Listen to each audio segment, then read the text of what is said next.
நாம் எல்லாம் கர்த்தருடைய வார்த்தைக்கு செல்வோம். ஏசாயா புஸ்தகம் 55ஆம் அதிகாரத்துக்கு திருப்போம்.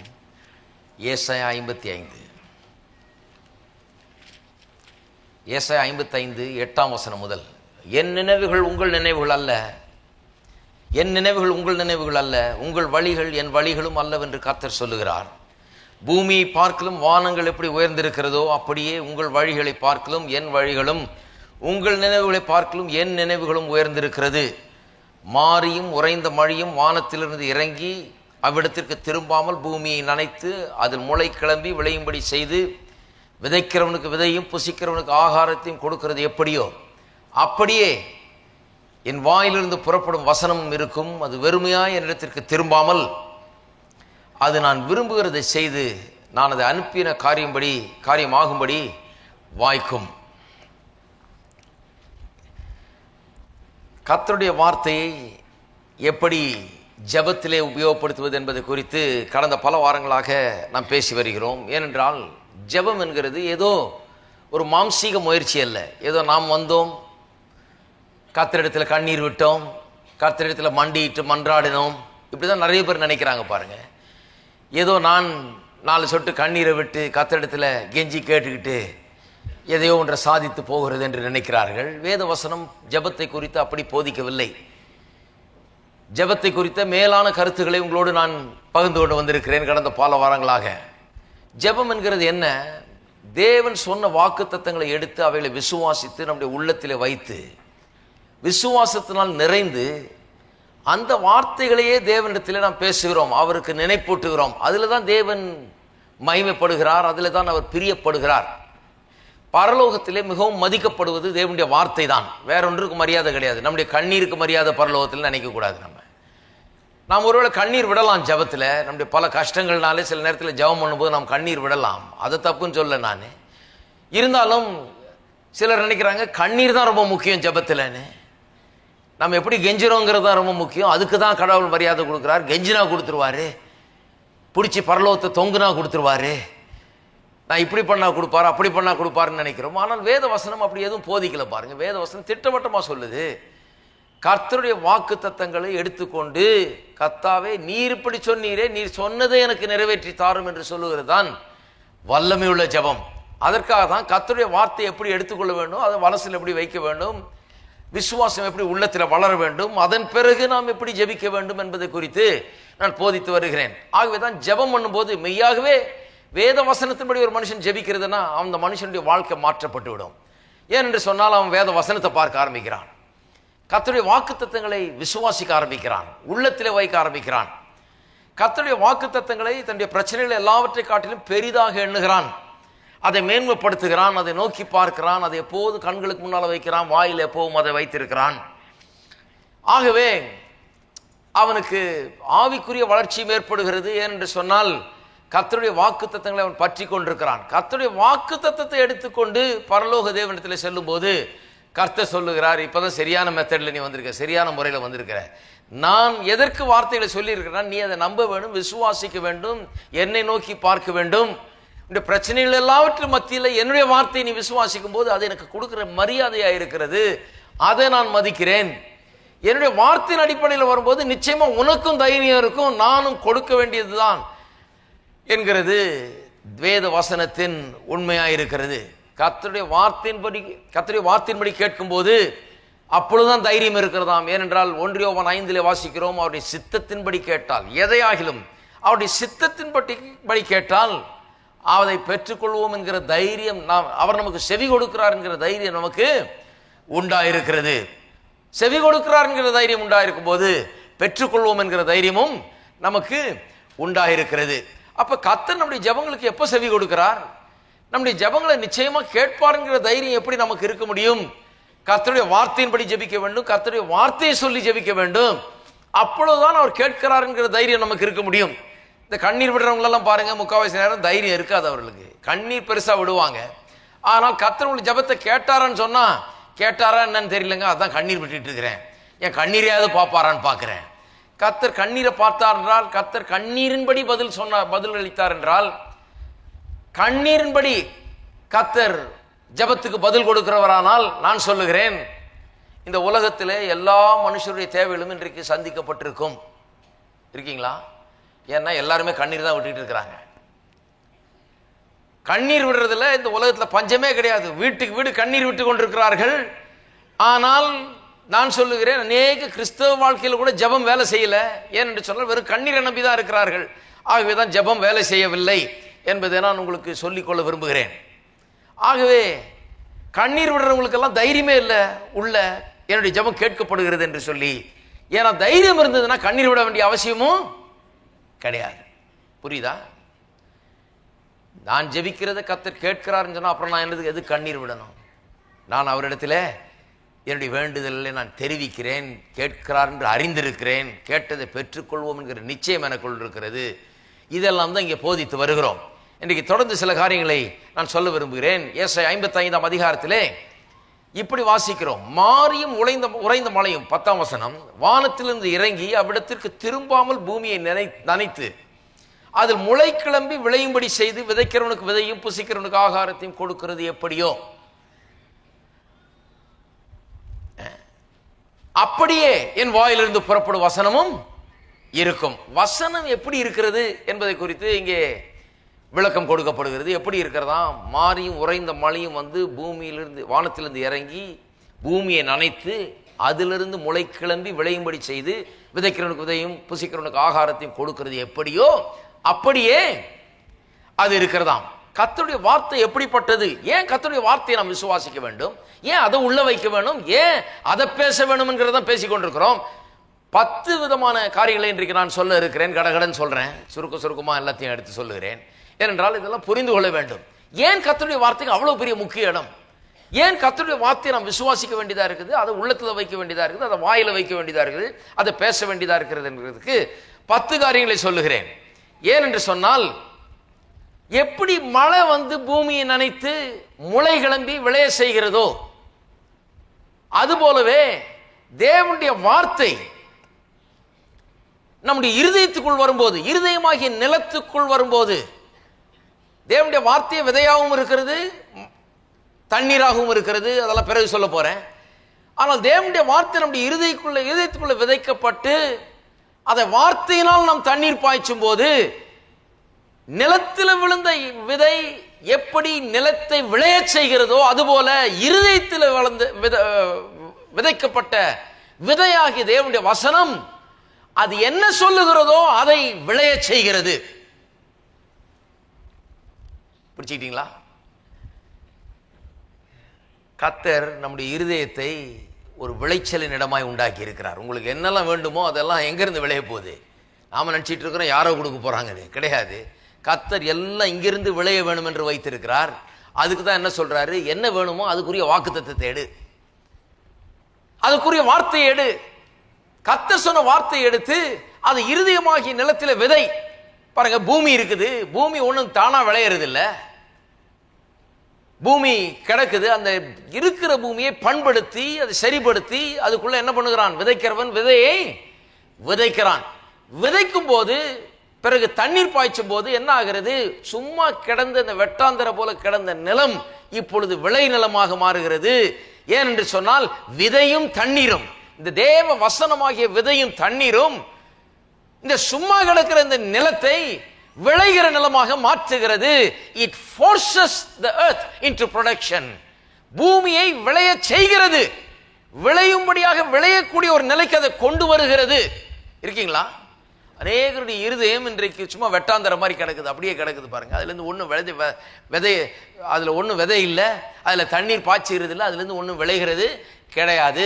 கேட்டா முள்ளும் குறுக்கும் நிறைய விளைஞ்சு கிடக்குது. வேண்டாதெல்லாம் அது தானா விளைஞ்சு எல்லா தீமைகளும், எல்லா பயங்களும், எல்லா விதமான சந்தேகங்களும், எல்லா விதமான பிரச்சனைகளும், எல்லா கவலைகளும், பாரங்களும் நிறைய விளைந்து கிடக்குது. ஒழிய கர்த்தருடைய வார்த்தை விதைக்கப்பட்டு வார்த்தை சொல்லுகிறது விளைய வேண்டும் உள்ள. அதுக்குதான் இருதயம். இருதயம் எதுக்கு இருக்கிறது என்று கற்றுக்கொள்ள வேண்டும். அதனால்தான் நீதிமொழிகள் 4ஆம் அதிகாரம் 25ஆம் வசனத்தில் நாம் வாசிக்கிறோம், உன் இருதயத்தை எல்லா காவலோடும் காத்துக்கொள். ஏன்?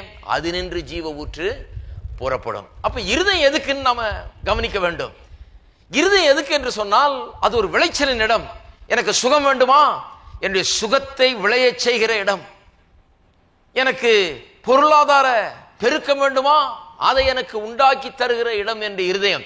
என் இருதயத்தை நான் எப்படி பக்குவப்படுத்துகிறேன், என் இருதயத்தில் நான் எதை விதைக்கிறேன் என்பதை பொறுத்துதான் என் வாழ்க்கையில என்ன உண்டாயிருக்க போகிறது என்கிறது நிர்ணயிக்கப்படுகிறது. எல்லாம் கவனிக்க வேண்டும். ஒவ்வொரு விசுவாசின் இருதயமும், அதனால தான் கர்த்தர் என்ன சொல்றாரு, உன்னுடைய இருதயத்தை எனக்கு தா.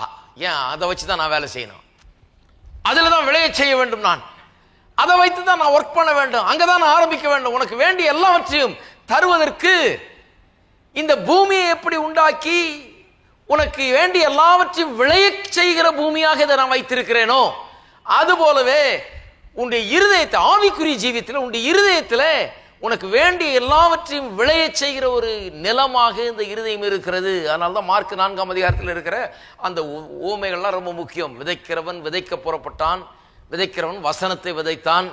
4 விதமான இருதயத்தில் விதைக்கப்பட்டது வசனம் இல்லையா? அப்படியெல்லாம் வாசிக்கிறோம். அதெல்லாம் என்ன, எப்படி தேவன் காரியங்களை செய்கிறார் என்பதை குறித்த வார்த்தைகள் அது. அப்ப நான் சொல்லுகிறேன், முதலாவது காரியம் என்ன, விதை பூமியில விதைக்கப்படும் போது, அதுல தண்ணீர் பாய்ச்சப்படும் போது எப்படி சும்மா கிடக்கிற பூமியை விளைய செய்கிறதோ, அதுபோல தேவனுடைய வார்த்தை நம்முடைய இருதயத்தில் விதைக்கப்பட்டு வார்த்தையாகிய தண்ணீரை நாம் பாய்ச்சும் போது, வார்த்தை என்ன சொல்லுகிறதோ, என்ன விதைக்கிறோமோ அதுதானே விளைய போகுது. தக்காளியை வச்சா தக்காளி தான் விளைய போகிறது. அப்ப வார்த்தை என்ன சொல்லுகிறதோ அது விளைய ஆரம்பிக்கிறது. பாருங்க, ஆகவேதான் ஜெபம் என்கிறது வார்த்தையின் அடிப்படையில் இருக்க வேண்டும். ஏனென்றால் இந்த ஃபெய்த் பிரின்சிபல்ஸ் எல்லாம் வேலை செய்து பாருங்க. ஜெபத்தில் இந்த விசுவாச கோட்பாடுகள் வேலை செய்கிறது. இப்படிதான் கர்த்தர் இயங்குகிறார். ஏதோ நான் சிலர் நினைச்சுக்கிறாங்க, பரலோக வாசலை போட்டு அடி அடின்னு அடிச்சு இடி இடின்னு இடிச்சு அதை திறந்து அதை உடைச்சு எப்படியாவது கடவுள் என்ன ஜெபத்தை கேட்கும்படியாய் கூச்சல் போடுறது ஓன்னு. ஏன்னா கர்த்தருக்கு காது சரியா கேட்காது பாருங்க. அவர் உள்ள எங்கேயாவது இருப்பாருங்க, அவர் தூங்கி கொண்டிருப்பாரோ, அவர் லீவ்ல போயிருப்பாரோ. சிலர் எப்படி எப்படி நினைக்கிறாங்களோ தெரியல. கர்த்தரை பற்றி கூச்சல் போட்டு தட்டி, நான் விட மாட்டேன் ஆண்டவரே என்று சொல்லி பிடிவாதமா இருந்து கண்ணீர் விட்டு கதறி என்னமாவது பண்ணி பெற்றுக்கொள்ளலாம்னு நினைக்கிறாங்க. ஆனால் கர்த்தர் அருமையான காலிங் பெல் ஒன்று வச்சிருக்கிறாரு. அது என்னன்னா கர்த்தருடைய வார்த்தை. அதை அழுத்தினா போதும், எல்லாம் திறக்குது, எல்லாம் வேலை செய்யுது, எல்லா காரியங்களும் வாய்க்க பண்ணுகிறார். ஆகவே இந்த கர்த்தருடைய வார்த்தை எப்படி வேலை செய்யுதுன்னு பாருங்க. நிலத்தை விளைய செய்கிற அந்த விதையை போல கர்த்தருடைய வார்த்தை வெறுமையா இருக்கிற நம்முடைய வாழ்க்கையில, நன்மைகள் இல்லாமல் இருக்கிற வாழ்க்கையில, தேவைகள் நிறைந்த வாழ்க்கையில, பிரச்சனைகள் நிறைந்த வாழ்க்கையில, தேவைகள் உள்ள ஒரு விவசாயி போய் எப்படி நிலத்தில் விதைச்சு ஒரு பெரிய விளைச்சலை எதிர்பார்க்கிறோம், அதுபோல தேவைகள் உள்ளவர்கள் தங்களுடைய உள்ளங்களில் விதைக்க ஆரம்பிக்க வேண்டும். கர்த்தருடைய வார்த்தை எடுத்து விதைக்க ஆரம்பிக்க வேண்டும். உங்களுடைய தேவைகள் என்ன?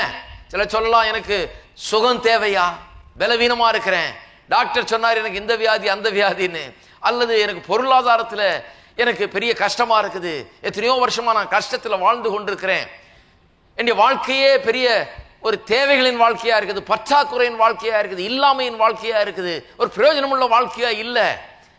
அப்ப அந்த வாழ்க்கையை எப்படி மாற்றுகிறது, மாற்றி அமைக்கிறதுக்கு இப்ப வேலை செய்யணும் நீங்க. அது என்ன?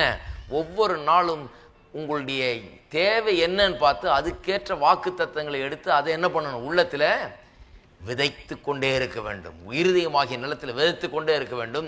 விதைத்து கொண்டே இருக்கும்போது விளைச்சல் வந்து கொண்டே இருக்கும். இருக்கீங்களா? இரண்டாவது காரியம், ஆகவேதான் தேவன் தம்முடைய வார்த்தை அனுப்பி ஜனங்களை சொஸ்தமாக்கினார் என்று, குணமாக்கினார் என்று வாசிக்கிறோம். 107ஆம் சங்கீதம் 20ஆம் வசனத்தில் அவர் தமது வசனத்தை அனுப்பி அவர்களை குணமாக்கி அவர்களை அழிவுக்கு தப்புவிக்கிறார். ஹீலிங் அண்ட் டெலிவரன்ஸ், குணமாக்குதலும் தப்புவித்தலும் சுகமும் விடுதலையும் சுருக்கமா சொல்ல போனால் எப்படி வருகிறதாம்? வார்த்தையை அனுப்பி.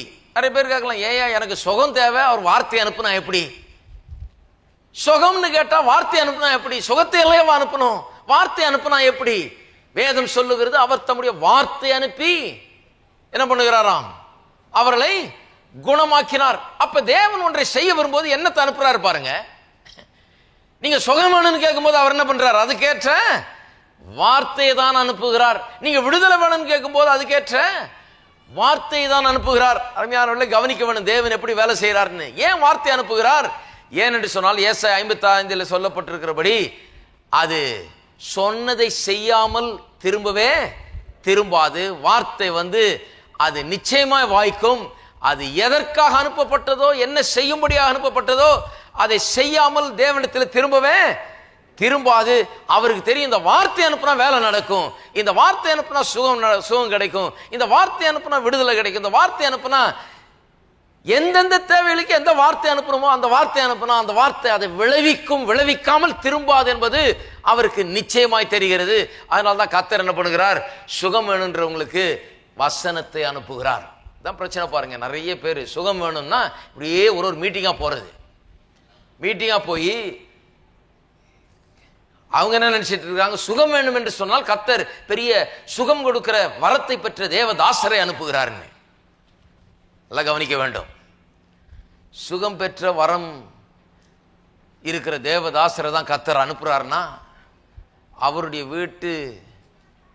வீட்டில் கூட்டம் தாழாது. அவர் இந்த உலகத்தின் தேவைகளெல்லாம் சந்திக்க முடியாது. ஏதோ ஒரு சில சுகம் அளிக்கிற வரம் பெற்ற தேவதாசர்கள் எல்லாருக்கும் சுகத்தை கொடுத்துட முடியாது. சுகத்தை அளிக்கிற வரம் என்கிற ஒன்று இருக்கிறது. அது வேறொரு நோக்கத்துக்காக அது கிரியை செய்கிறது. சில காரியங்களை காண்பிக்கும்படியாக ஊழியத்தில் அது கிரியை செய்கிறது.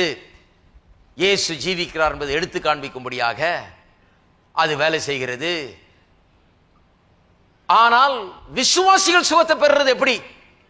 நான் சொல்றேன், விசுவாசிகள் சுகத்தை பெறுறது எப்படின்னு.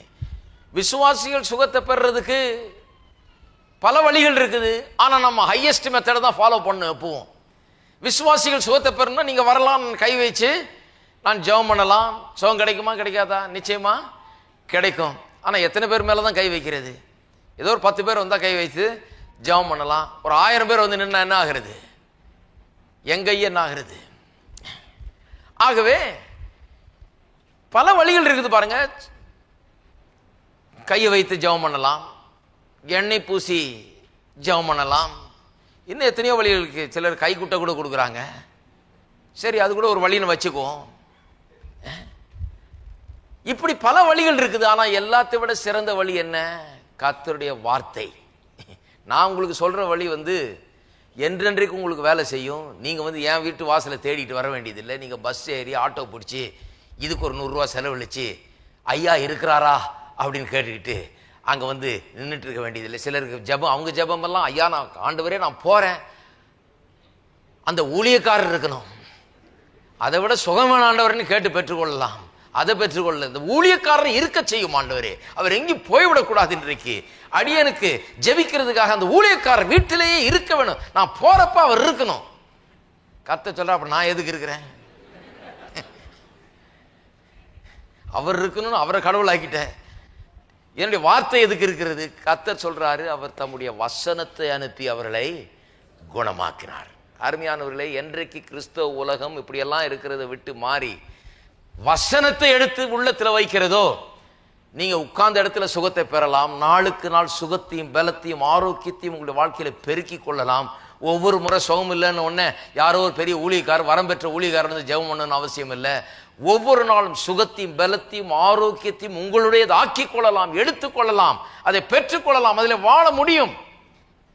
அதுக்கு என்ன பண்ணணும்னா, அந்த விளைச்சலை உண்டாகிறதுக்கு இப்பவே என்ன பண்ணணும்?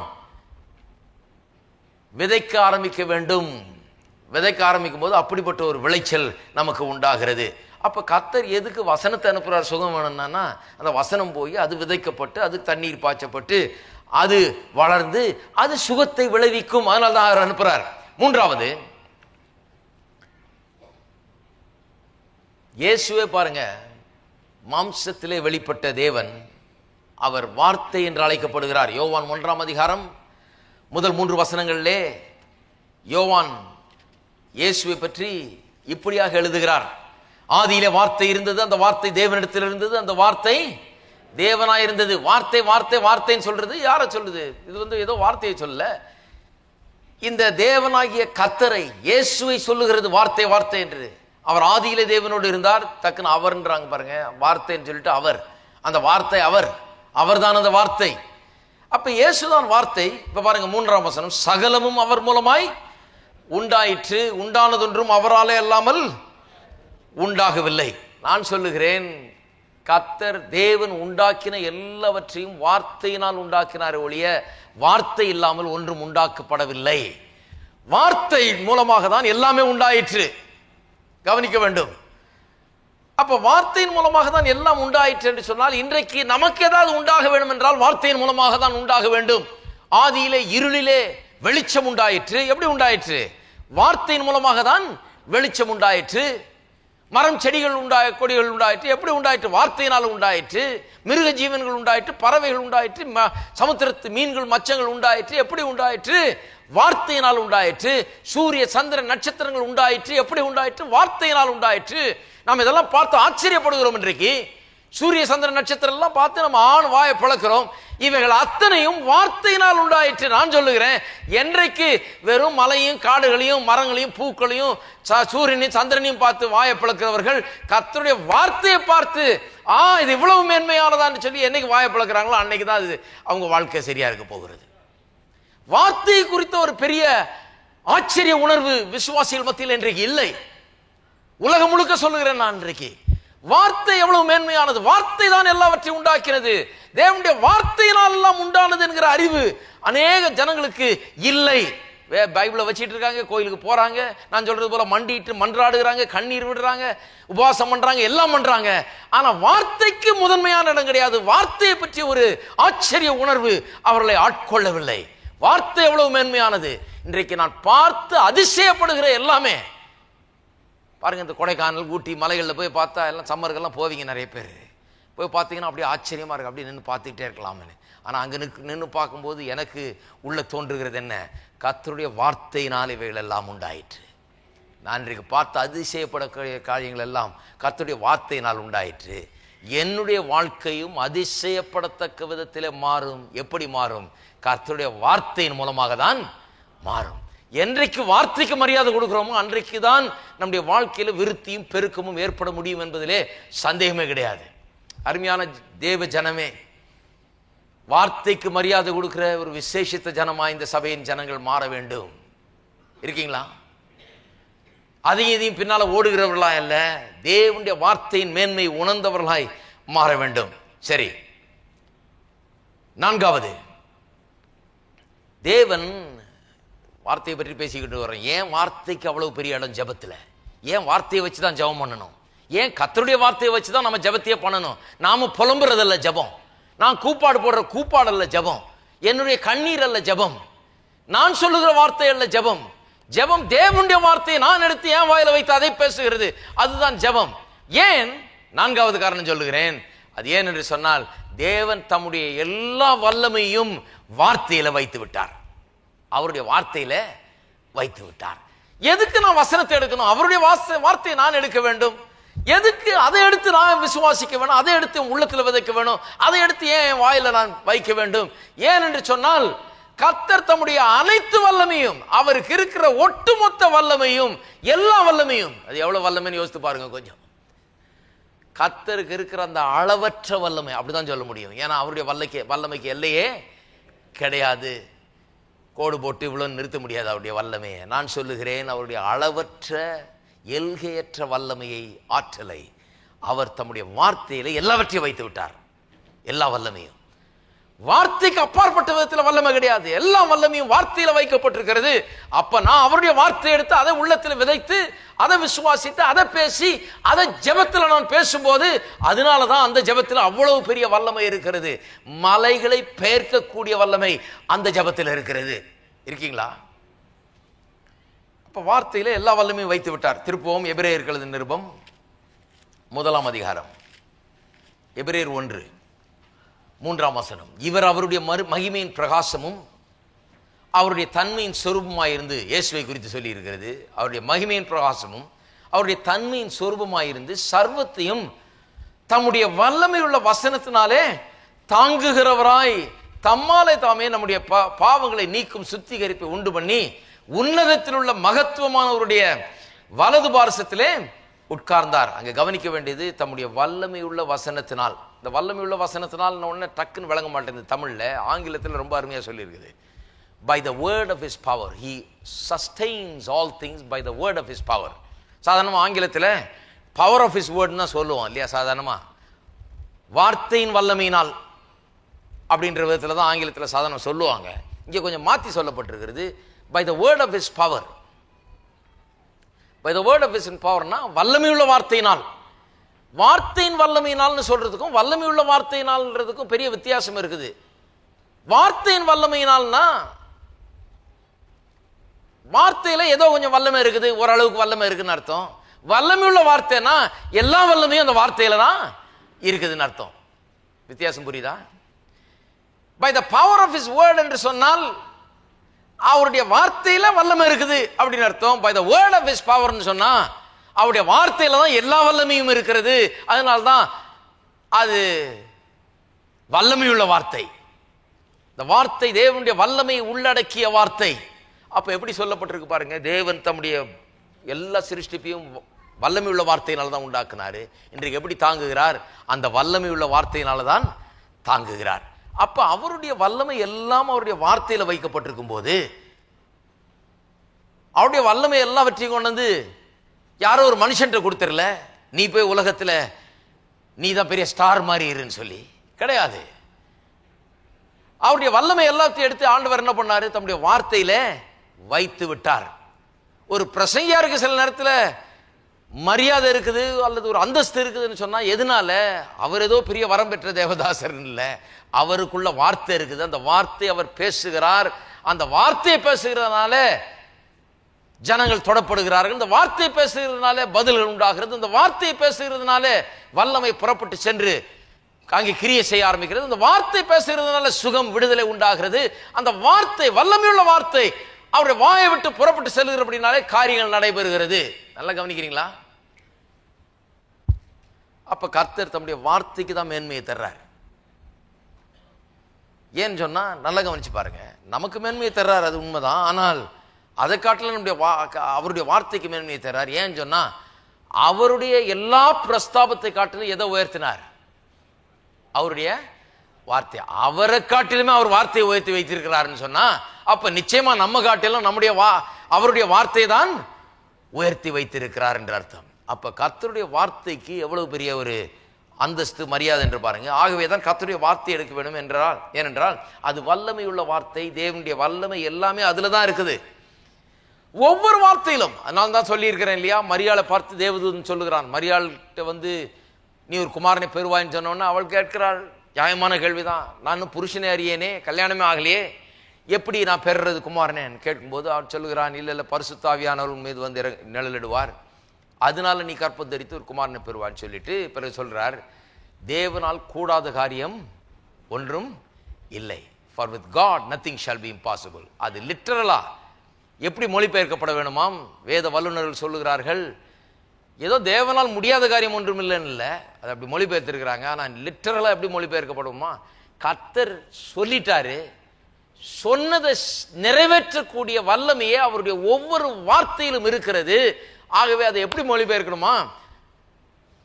தேவனால் கூடாத காரியம் ஒன்றுமில்லை என்றல்ல, தேவனுடைய ஒவ்வொரு வார்த்தையிலும் அவருடைய வல்லமை, அதை நிறைவேற்றக்கூடிய வல்லமை இருக்கிறது.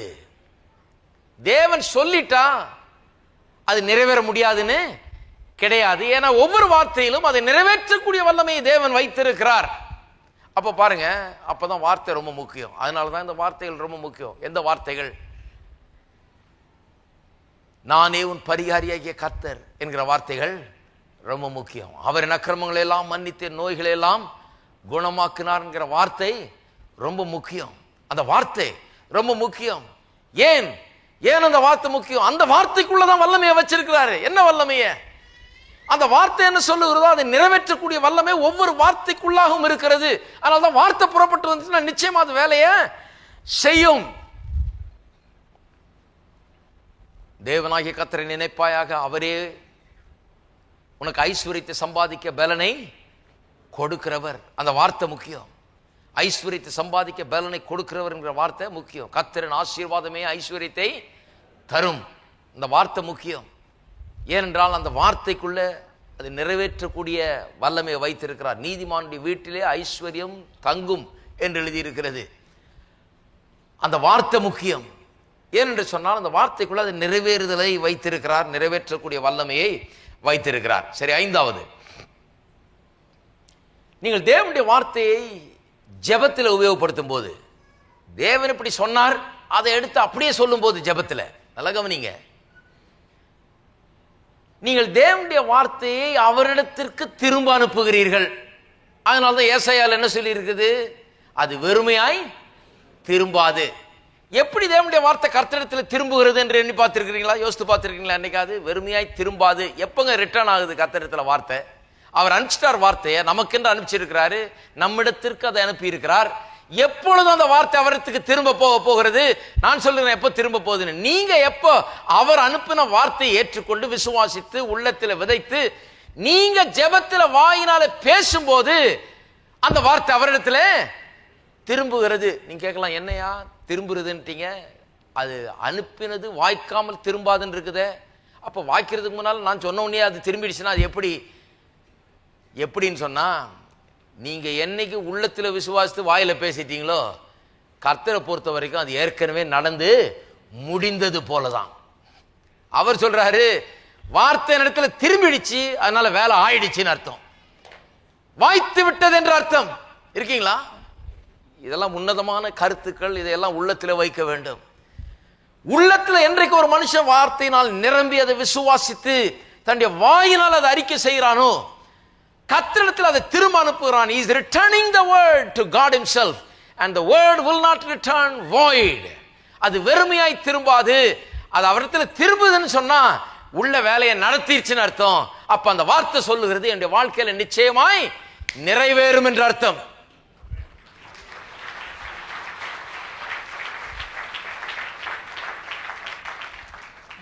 நிச்சயமா நிறைவேறும். இந்த ஸ்டேட்டுக்கு தான் யாரும் வர்றதில்லை பாருங்க. விசுவாசிகள் அநேகர் இதெல்லாம் புரிந்து வைத்துக் கொள்கிறது இல்லை.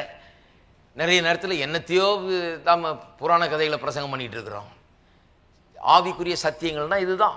எப்படி வேலை செய்யுது கர்த்தருடைய வார்த்தை, வார்த்தையினுடைய மேன்மை என்ன, அது எப்படி உள்ளத்துல போகுது, எப்படி வாயில் இருக்குது, அறிக்கை என்ன, அதனுடைய மேன்மை என்ன, இந்த வார்த்தையில் என்ன வல்லமை இருக்குது, இந்த வார்த்தையில் என்ன வைத்திருக்கிறார் கர்த்தர், ஏன் வார்த்தை அனுப்புகிறார் சோமாக்குறதுக்கு, விடுதலை ஆக்குறதுக்கு. இதையெல்லாம் கவனிக்கவில்லை என்றால் வாழ்க்கையில வெற்றி வராதுங்க. சிலர் நினைக்கிறாங்க ஏதோ நான் இந்த கோயிலுக்கு போய் பார்க்கிறேன் என்ன ஆகுதுன்னு. நீங்க எந்த கோயிலுக்கு போய் பாருங்க, ஒன்னாக போறது இல்லை. ஒரு கட்டடமா நுழைஞ்சிட்டு வர வேண்டியதுதான். கட்டடம் உங்களுக்கு ஒண்ணும் பண்ணாது. சிலர் சொல்றாங்க நான் இந்த ஊழியக்கார்ட்ட போய் பார்க்கறேங்க, அவர் ஜெபம் பண்ணா என்ன ஆகுதுன்னு பார்க்கறேன், இவர் செஞ்சா அப்படின்னா இருக்குன்னு பார்க்கறேன். யாரு செஞ்சாலும் ஒன்றாக போறது இல்லை. என்னைக்கு கர்த்தருடைய வார்த்தை உங்களுக்கு மேன்மையாய் தோன்றுகிறதோ அன்றைக்கு தான் உங்களுடைய வாழ்க்கையில நிரந்தரமான முன்னேற்றங்கள் நாளுக்கு நாள் ஏற்பட முடியும். இருக்கீங்களா? அப்ப ஜெபத்துல கர்த்தருடைய வார்த்தைக்கு தான் மேன்மை. கர்த்தருடைய வார்த்தை தான் பெரிய காரியம். அப்ப ஜெபத்துல கர்த்தருடைய வார்த்தையை பேசும்போது வார்த்தை திரும்பாது, வெறுமையாய் திரும்பாது என்று சொல்லப்பட்டிருக்கிறது. அதனாலதான் யோசுவாவை பார்த்து கர்த்தர் சொல்லுகிறார், இந்த புஸ்தகம் உன் வாயை விட்டு பிரியாதிருப்பதாக. இதில் எழுதியிருக்கிறவெல்லாம் நீ செய்ய கவனமாயிருக்கும்படி இதில் இரவும் பகலும் தியானமாயிரு. அப்ப இந்த புஸ்தகத்தை எடுத்து இதுல இரவும் பகலும் தியானமாயிரு, இது உன் வாயை விட்டு பிரியாதிருப்பதாக. அது அப்படி சொல்லி இருக்குது. கவனமாயிருந்தா அல்ல தியானமாயிருந்தா உள்ளத்துல இருக்கும்னு நினைச்சேன். இல்ல, உள்ளத்துல இருந்தா பத்தாது, இருதயத்து நிறைவினால் வாய் பேச வேணும். உள்ளம் இந்த வார்த்தையினால் நிரம்பி வாய்க்கு வர்ற வரைக்கும் பேசணும், பேசிக்கொண்டே இருக்கணும். இந்த வாயில வார்த்தை இருந்து கொண்டே இருக்க வேணும். இந்த புஸ்தகம் உன் வாயை விட்டு பிரியாது இருப்பதாக. என்னைக்கு வாயை விட்டு பிரியாம இருக்குதோ அன்னைக்கு நீங்க வார்த்தையை கர்த்தரிடத்தில் அனுப்பி கொண்டிருக்கிறீர்கள் என்ற அர்த்தம். நீங்க அதை எடுத்துக்கொண்டீர்கள் அர்த்தம். வார்த்தை உங்களுக்குள்ள விதைக்கப்பட்டு விட்டது என்ற அர்த்தம். இருதயம் வார்த்தையினால் நிரம்பி இருக்கிறது என்ற அர்த்தம். இருதயத்தின் நிறைவினால் வாய் பேசுகிறது என்ற அர்த்தம்.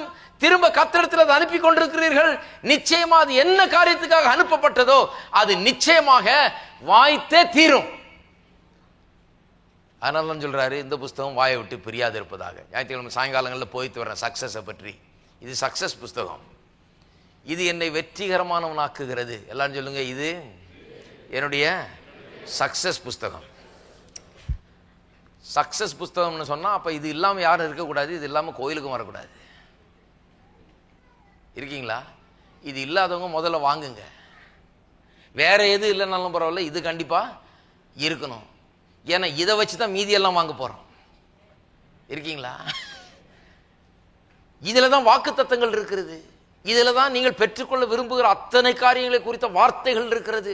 சுகத்தை குறித்த வார்த்தைகள், செழிப்பை குறித்த வார்த்தைகள், ஆசீர்வாதத்தை குறித்த வார்த்தைகள், விடுதலையை குறித்த வார்த்தைகள், சமாதானத்தை குறித்த வார்த்தைகள், உங்களுக்கு என்னவெல்லாம் தேவையோ அத்தனை வார்த்தைகளும் இங்கே தான் இருக்கிறது. இதை முதல்ல வாங்க வேண்டும், இதை முதல்ல படிக்க வேண்டும், இதை முதல்ல இருதயத்தில் தியானிக்க வேண்டும், இதை முதல்ல வாயில வைக்க வேண்டும். வைக்கும் போதுதான் அது வாழ்க்கையில நடக்க ஆரம்பிக்கிறது.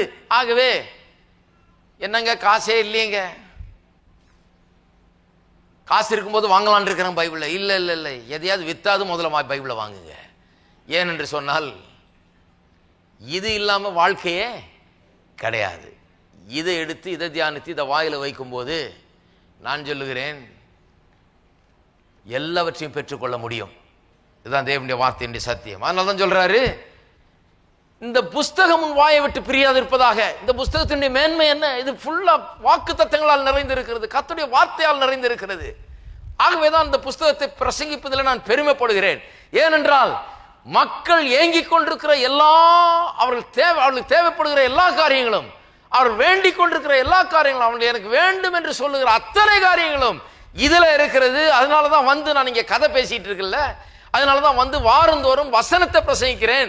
ஏனென்று சொன்னால் உங்களுக்கு தேவையான எல்லாத்தையும் நான் கொடுக்க முடிஞ்சா கொடுத்துருவேன். எங்கிட்ட கொடுக்கறதுக்கு ஒண்ணு இல்ல, கர்த்தருடைய வார்த்தை தான் எனக்கு இருக்குது உங்கள்கிட்ட கொடுக்கிறது. அது ஒன்றுதான் உங்களுக்கு செய்ய முடியும். அதனாலதான் கர்த்தருடைய வார்த்தையை கொடுத்து கொண்டிருக்கிறேன். இருக்கீங்களா? அதனாலதான் கர்த்தர் சொன்னாரு, எனக்கு நினைப்பூட்டுன்னு சொன்னாரு. நான் சொன்னது எனக்கு நினைப்பூட்டுன்னார். ஏன் அவர் மறந்துடுறாரா? அப்பப்ப ஞாபகப்படுத்தணுமா? அவருக்கு கிடையாது. கர்த்தர் மறக்கிறது கிடையாது. அவர் தாய் தன் பாலகனை மறந்தாலும் அவர் உங்களை மறப்பது இல்லையா? அப்பேற்பட்ட மறக்காத தேவன். அப்புறம் ஏன் நினைப்பூட்டுன்னு சொல்றாரு? நினைப்பூட்டுன்னு ஏன் சொல்றாருன்னா, நீ அதை விசுவாசித்திட்டியா அப்படின்னு அவருக்கு தெரியணும். உங்க உள்ள போயிடுச்சா?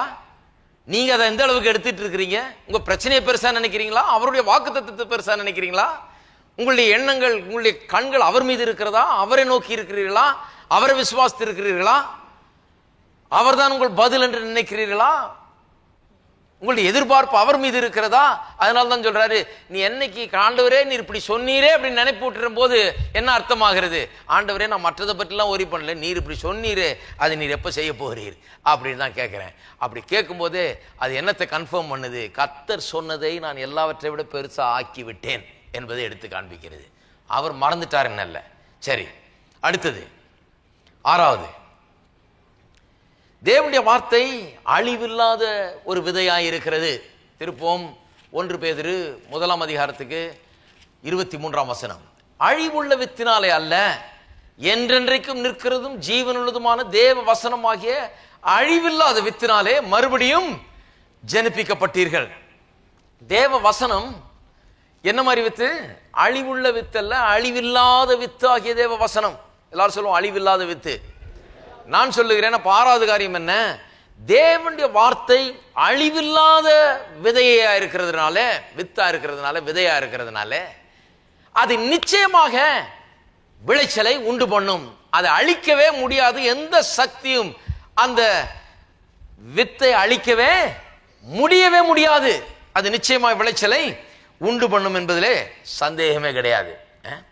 விவசாயிகள் இன்றைக்கு விதைக்கிறார்கள், அவர்களுக்கு அழிவில்லாத வித்து கிடையாது, விதை கிடையாது. அழிவில்லாத விதை மட்டும் இருந்துருச்சுன்னா, அப்பா இன்னைக்கு நாடு முழுக்க வெறும் விவசாயம் தான் நடக்கும். அழிவில்லாத விதை கிடையாது. இந்த பாவ உலகத்தில், சபிக்கப்பட்ட நிலையில் இருக்கிற இந்த உலகத்தில் விதையில கூட பல ரகங்கள் வந்துருச்சு. இப்போ விதையில கூட இப்போ சில விதைகள்லாம் சரி கிடையாது, சில விதைகள்லாம் அது சரி பண்றாங்க, நல்ல விளையக்கூடிய விதைகள் இருக்கிறது. அழிவில்லாத வித்துன்னு சொல்லும்போது 100% பெர்ஃபெக்ட். இதை அழிக்கவே முடியாது. இது என்ன விளைய செய்யணுமோ அதை பூரணமாய் விளைய செய்கிற அழிவில்லாத வித்தாய் இருக்கிறது. அப்ப கர்த்தருடைய வார்த்தை அப்படி பாருங்க, இது அழிவில்லாத வித்து. அப்ப அழிவில்லாத விதைன்னு சொன்னா, இந்த விதையை விதைச்சிட்டு நான் நிச்சயமா அது வளரும் எதிர்பார்க்க முடியுமா? நிச்சயமா முடியும். இது அரைகுறையா வளரப்போதா? கிடையாது. நிச்சயமா அது பூரணமாய் வளரும், பூரணமான விளைச்சலை கொண்டு வரும். அப்ப நான் இந்த விதைக்கு என்ன செய்ய வேண்டுமோ அதை நான் செய்ய வேண்டும். இதுக்கு என்ன பண்ண வேண்டும்? இதுக்கு முதல்ல நான் ஒரு நிலத்தை கண்டுபிடிச்சு அதில் விதைக்க வேண்டும். அதை விதைச்சிட்டு தண்ணீர் பாய்த்து கொண்டு இருக்க வேண்டும். அதை தொடர்ந்து அதை பாதுகாத்து கொண்டிருக்க வேண்டும். அதை பாதுகாத்து தண்ணீர் பாய்ச்சி கொண்டே இருந்தால் நிச்சயமா விளைச்சல் நாள் நிச்சயமாய் வரும். வராமல் இருக்கவே இருக்காது. நீங்கள் சுகத்தை குறித்தும் செழிப்பை குறித்தும் விடுதலை குறித்தும் உங்கள் நல்வாழ்வை குறித்தும் உங்கள் எதிர்காலத்தை குறித்தும் நீங்கள் என்னவா இருக்க வேண்டும் என்பதை குறித்த விதைகளை விதைத்துக் கொண்டே இருக்க வேண்டும். விதைத்து விட்டு எதிர்பார்த்து கொண்டே இருக்க வேண்டும். நான் சொல்லுகிறேன், ஏற்ற காலத்திலே அறுப்பீர்கள். இருக்கீங்களா? எதிர்பார்க்கிறீங்களா?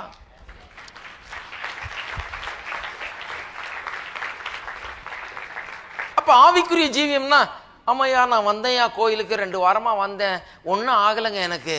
இது ஆவிக்குரிய ஜீவியம். ஆவிக்குரிய ஜீவியம்னா இங்க வந்து இது என்ன விதைன்னு கற்றுக்கிட்டு, இந்த விதையில் என்ன இருக்குன்னு கற்றுக்கொண்டு, உங்களுக்கு என்ன வேணும்னு பார்த்து அதுக்கேற்ற விதைகளாக எடுத்து உங்களுடைய இருதயமாகிய நிலத்தில் விதைச்சு, ஒரு விவசாயி எதிர்பார்க்கறது போல நாளுக்கு நாள் எதிர்பார்த்து கர்த்தரை துதித்து, இல்லையா, அந்த விளைச்சல் ஏற்ற காலத்தில் நிச்சயமா எனக்கு உண்டாக போகிறது என்று நம்பிக்கையில வாழுகிறது. பாருங்க, நான் கோயிலுக்கு வந்தேங்க, எனக்கு ஒன்றும் ஆகலை என்ற ஆளுக்கெல்லாம் இன்னும் விளங்கலன்னு அர்த்தம். ஒன்றும் ஆவிக்குரிய ஜீவியம்னா என்னென்ன விளங்கலன்னு அர்த்தம்.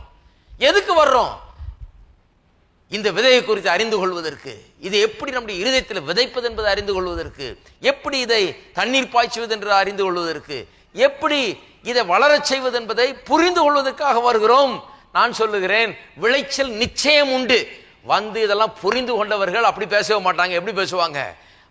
வந்துகிட்டு இருக்கிறேங்க, கர்த்தருடைய வார்த்தையை கேட்டுக்கொண்டிருக்கிறேன், விதைத்து கொண்டே இருக்கிறேன், இருதயத்துக்குள்ள சென்று கொண்டே இருக்கிறது, பெரிய விளைச்சலை என்னுடைய வாழ்க்கையின் எல்லா ரீதியிலும் நான் எதிர்பார்க்கிறேன்.